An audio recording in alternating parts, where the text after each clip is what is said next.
Doctor Shyama Prasad Mukherjee के जन्म जयंती पर आज आरा नगर भाजपा द्वारा नगर अध्यक्ष जीतू चौरसिया के नेतृत्व में माननीय अमरेंद्र प्रताप सिंह मंत्री कृषि विभाग बिहार सरकार के उपस्थिति में आरा नगर युवा मोर्चा अध्यक्ष नीरज सोनी के उपस्थिति में सिद्धनाथ नगर में मुखर्जी के तैलचित्र पर पुष्पांजलि एवं एक दूसरे को मिठाई खिलाकर जन्मदिन मनाया गया। इसके साथ ही डॉक्टर श्यामा प्रसाद मुखर्जी के स्मृति पखवाड़ा पर पर्यावरण संरक्षण के लिए गांगे स्थित गौशाला एवं सदर अस्पताल आरा में फलदार वृक्ष का वृक्षारोपण किया गया। इस अवसर पर अमरेंद्र प्रताप सिंह ने कहा कि हमारे राजनीतिक आंदोलन और यात्रा की शुरुआत आधुनिक भारत के सबसे महान राष्ट्रवादी नेता डॉक्टर श्यामा प्रसाद मुखर्जी की है। अपने छोटे महत्वपूर्ण घटनाक्रमों से भरे जीवन में डॉक्टर श्यामा प्रसाद मुखर्जी ने इतना कुछ हासिल किया जो कि अन्य लोग अपने कई जन्मों में भी हासिल नहीं कर पाते हैं। 23 जून 1953 को कश्मीर के श्रीनगर में हिरासत के दौरान 52 वर्ष की आयु में अपनी मृत्यु के समय तक डॉक्टर श्यामा प्रसाद मुखर्जी भारतीय राष्ट्रवाद और भारत की एकता एवं स्वतंत्रता के सबसे ऊर्जावान प्रतीकों में से एक रूप में उभर चुके थे। शिक्षाविद, राजनेता, प्रशासक, विचारक और राष्ट्र निर्माता के रूप में अपनी उपलब्धियों के साथ साथ डॉक्टर मुखर्जी ने ऐतिहासिक योगदान या हस्तक्षेप किए जिससे स्वतंत्रता के बाद भारत के इतिहास की धारा बदल गई।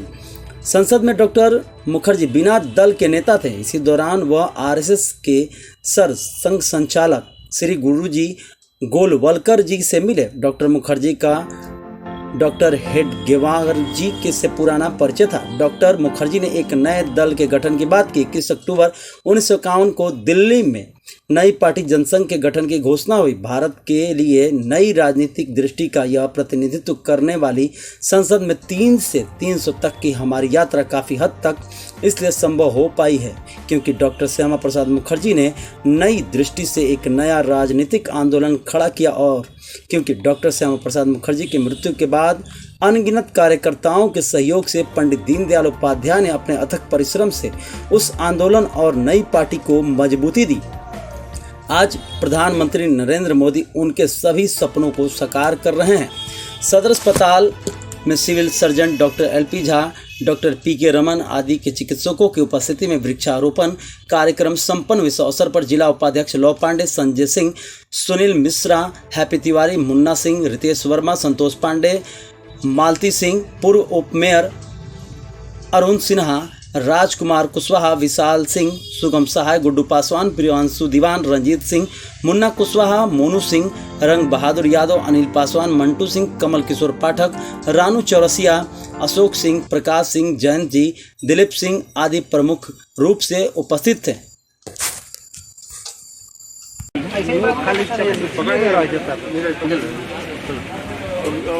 जो लगातार आप देख रहे हैं आरा रेलवे स्टेशन पर कई दिनों से वहाँ भोजपुरी चित्रकला को लेकर प्रदर्शन चल रहा है। हम कोशिश करने का बातें न हो सका कमेटी के सदस्य बातें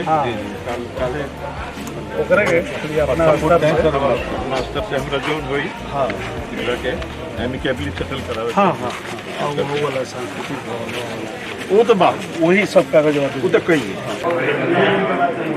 सर, श्यामा प्रसाद मुखर्जी का जो बलिदान दिवस मनाया जा रहा है, आज आप आरा पहुँचे हुए लंबे समय बाद, बलिदान दिवस को उपलक्ष्य में क्या कहेंगे? डॉक्टर श्यामा प्रसाद मुखर्जी का जो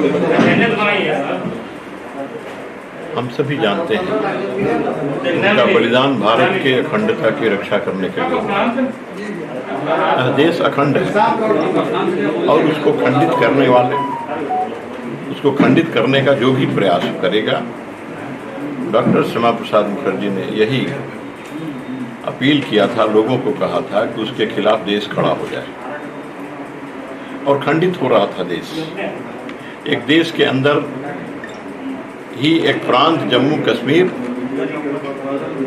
एक अलग देश की तरह वह अपना स्वरूप ग्रहण कर चुका था और डॉक्टर श्यामा प्रसाद मुखर्जी ने इसका विरोध किया, देशवासियों को अपील किया, देश उनके पीछे खड़ा हो गया।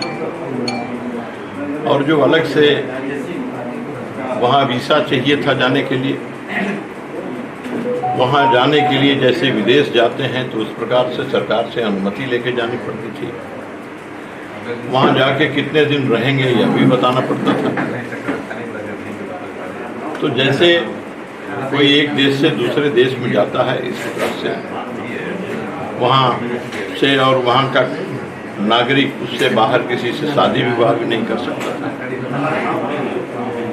देश के दूसरे हिस्से से जाकर के वहाँ लोग न बच सकते थे, न व्यापार कर सकते थे, न और कोई काम कर सकते थे। उन्हें वहाँ की नागरिकता नहीं मिलेगी। जब सारा देश एक है और कश्मीर भारत का अविभाज्य अंग है, जब संविधान ने इसे स्वीकार किया तो संविधान के अनुसार वहाँ व्यवस्था क्यों नहीं है? डॉक्टर श्यामा प्रसाद मुखर्जी ने यही प्रश्न खड़ा किए देश के सामने, और उन्होंने कहा कि जो सीमा रेखा है उसके पार जाने के लिए इजाज़त लेनी होगी। तो मैं इजाज़त नहीं लूँगा और मैं रेखा पार करूँगा।